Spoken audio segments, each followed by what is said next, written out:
Okay, yung another example nga dyan, sabihin natin, nagpunta sa scene of the crime yung police, tapos yung may isang eyewitness daw, nakita kung sino yung pumatay, sino yung nagnakaw, na-describe yung mukha nung nagnakaw. So, personal observation, perception, evaluation ng police yun.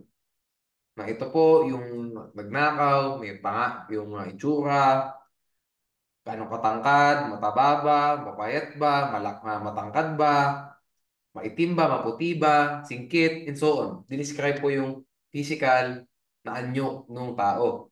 Tapos later on, no, after a couple of hours, nakita ng police yung tao na same description doon sa sinabi nung uh, supposed eyewitness. No? Can we consider ba na valid hot pursuit arrest yun? We can say yes. We can say yes kasi based on his personal, kasi based on the personal evaluation, observation, at saka actual perception ng police, no, dun sa scene of the crime, syempre, ah, ayun, no, based po dun sa sinabi nung supposed eyewitness, nagkaroon po ng reasonable grounds to suspect yung police na arestuhin yung taong nakita niya kasi same po yung description. Di ba? So basically, nag-work hand in hand po yung meaning ng probable cause under Rule 113 Section 5, Section 5, no, di sa on hot pursuit arrest, at saka yung meaning ng personal knowledge. No? Tandaan nyo, law enforcers need not personally witness the commission of the crime. The police officer does not have to see someone actually fleeing the scene of the crime. Even if after the scene of the crime sila nagkita, that's fine. After scene of the crime niya napuntahan yung after the commission of the crime niya napuntahan yung scene of the crime, that is fine. O, pwede pa rin magkaroon ng hot pursuit arrest. Pero tatandaan natin, pag lumagpas na ng isang araw yan, kailangan ni warrant of arrest na. Hindi na po pwede ang hot pursuit arrest. O ngayon, itakal natin search incidental to unlawful arrest. No? Since timely po ito, no? Laman din ng balita. No? Of course, hindi ko naman na gagamitin yung nangyari doon sa balita. No? Hindi naman maganda yun. Gagawa na lang tayo ng sarili nating example.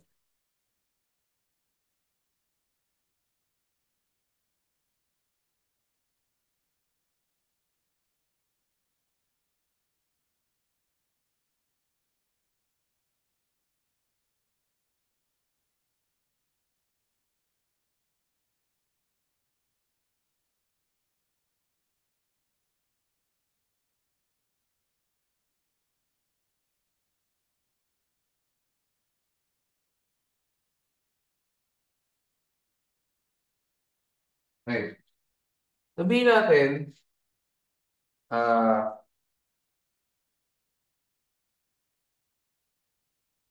sabihin natin,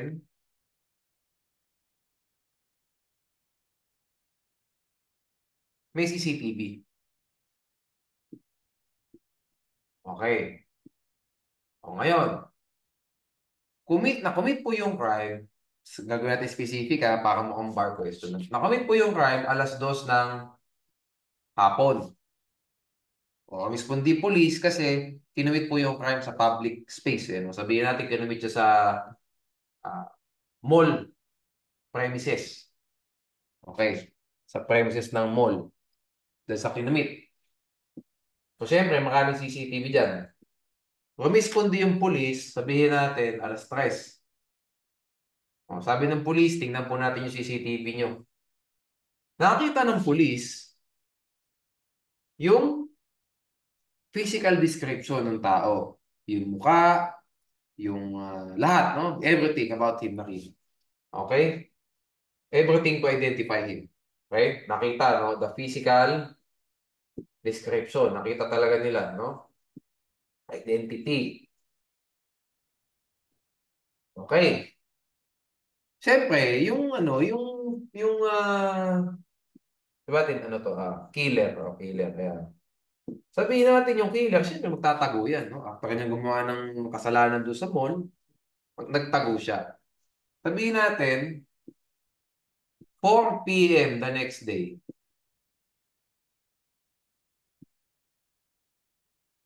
Sabihin natin to, June 1, 2024.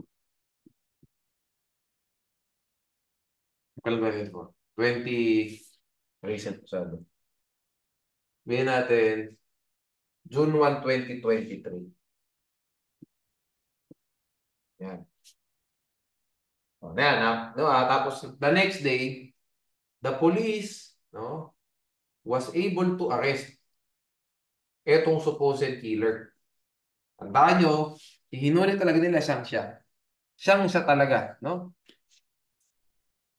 The killer match, no?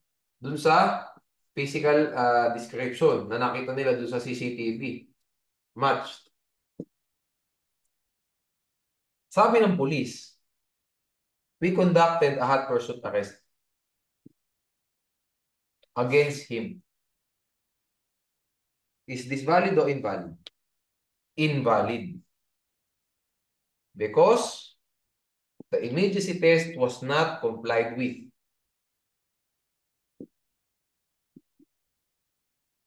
Since there was an illegal arrest.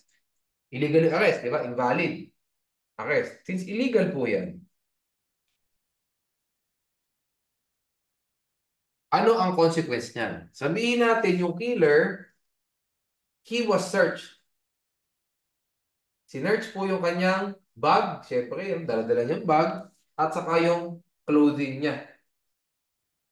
Ano ang nakita sa bag? Drugs. Drugs. Ano ang nakita sa clothing niya? Loose firearms.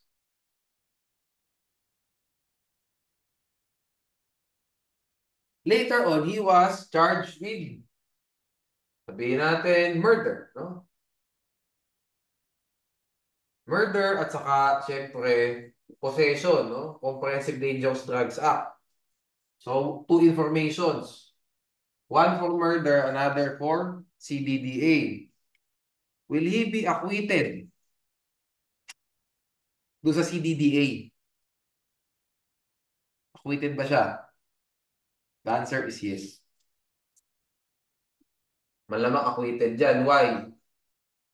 Kasi yung search incidental to a lawful arrest, invalid. Kasi nga, the arrest itself is unlawful. Diba? Search incidental to a lawful arrest. The arrest is unlawful. So how can there be a valid search from that? So sa CDDA, acquitted yan. Yung pong sa murder case, pwedeng ma-convict pa din.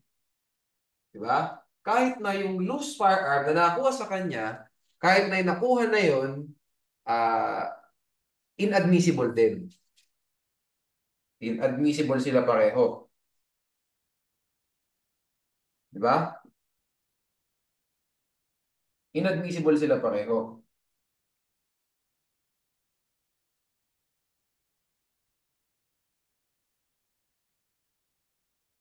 Kasi nga, the search incidental to the lawful arrest was invalid. However,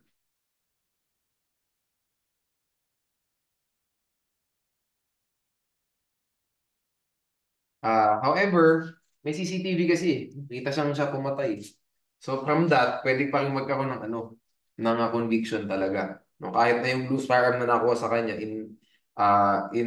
inadmissible, nakita siya talaga yung pumatay. So probably sa murder case, pwede pa rin magkaroon ng conviction. Okay? Kasi yun ang nasa evidence. Okay? However, yung dun sa admissibility ng loose firearm sa kanong drugs, inadmissible yan. So yung kaso for CDDA malamang acquitted. Kasi wala ng corpus delicti. How, di ba, proof of the, yung body of the crime. How can you prove the body of the crime? Yung pinaka-drugs nga, inadmissible na. On the other hand, yung body of the crime, sa murder case, pwede mo pa rin mapatunayan kasi nga may CCTV kayo. Probably, meron ding yan, eyewitnesses. O di mapapatunayan pa rin yung body of the crime even though the firearm that was allegedly used to commit that crime, inadmissible. So, pwede pa rin magkakaroon ng conviction. Okay? Ayun. Sige. Move tayo to ombudsman. To sa ombudsman, guys, mas po, no, yung sa mga enrollees ko, no, natin sa review center, mas expanded na. No? Tinake into account na natin lahat talaga ng scenarios dito. So, mas extended po yung remedies against the resolution, against the judgment of the ombudsman. Kapag yung investigatory powers ng ombudsman ang tinatakil natin, like yung preliminary investigation, ang resolution is may probable cause, di ba, to charge an information for plunder. Okay. So, siyempre, nung public official, gustong ilaban yan, di ba? Na hindi, wala talagang probable cause. Ang remedy niya is Rule 65 to the Supreme Court. So, siyempre, mag-EMR ka muna sa Ombudsman, di ba? Tapos, Supreme Court after. O ngayon, paano pag interlocutory orders, administrative case? Administrative case, ito yung power of the Ombudsman to discipline. Power of the Ombudsman to discipline. Like, yes, suspend public officials, to dismiss from service these public officials, and so on and so forth. No? Pag interlocutory order, Rule 65 to the Court of Appeals. O attorney, paano pag decision na talaga? Sabi ni Ombudsman, tanggal sa trabaho yung public official na yun. O whatever man, warned, stern warning, and so on. Dito po tayo sa last scenario. Administrative decision, final order, judgment. It depends on the penalty. Okay.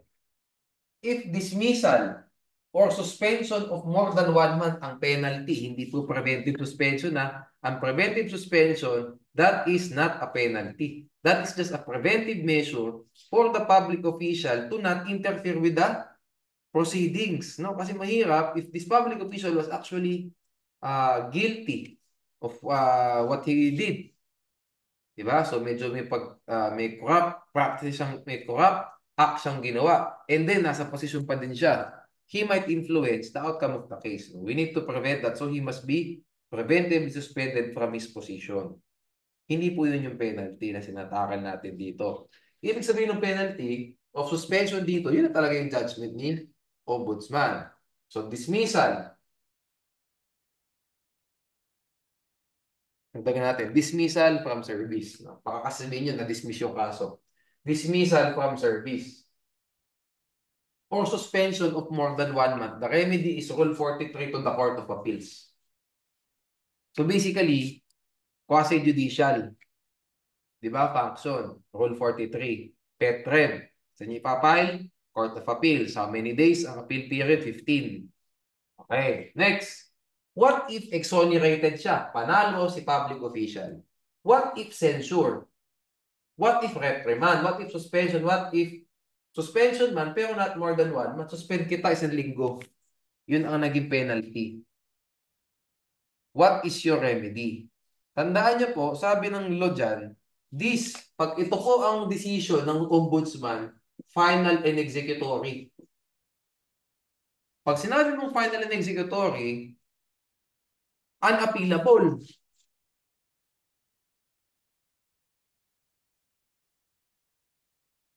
Since unappealable yan, what's your remedy? Siyempre, pag may grave abuse of discretion, Rule 65, Court of Appeals. Okay? So, in other words, ilan po ang scenarios dito? 4. 1, 2, 3. Ito, no? 3. And then, this is the last one. 4.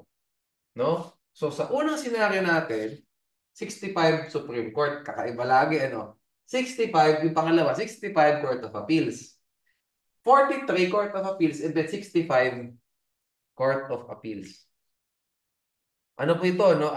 Mixture na to ng maraming mga doctrines, yung Carpe Morales case, yung Gatchalian case, Yatco case, laws, no? Mga batas, no? And so on. Okay? Please remember. Reyes versus Belisario case, Hoson versus Ombudsman, no? Marami na siyang combination, no? Yes, no? Sige.